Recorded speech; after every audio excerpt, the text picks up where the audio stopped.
You ask Tiger to solve. This deals with linear equations with one unknown. The final result is x equals -5. Let's solve it step by step. Simplify the expression. Expand the parentheses. Multiply the coefficients. Simplify the arithmetic. Expand the parentheses. Simplify the arithmetic. Group like terms. Simplify the arithmetic. Group all x terms on the left side of the equation.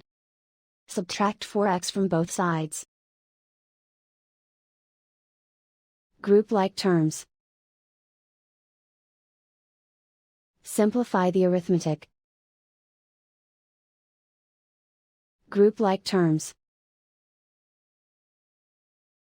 Simplify the arithmetic.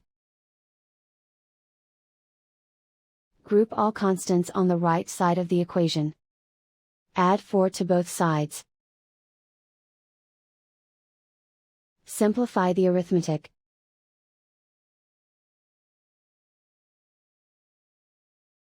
Isolate the x. Divide both sides by 2. Simplify the fraction. Find the greatest common factor of the numerator and denominator. Factor out and cancel the greatest common factor. And so the final result is x equals -5.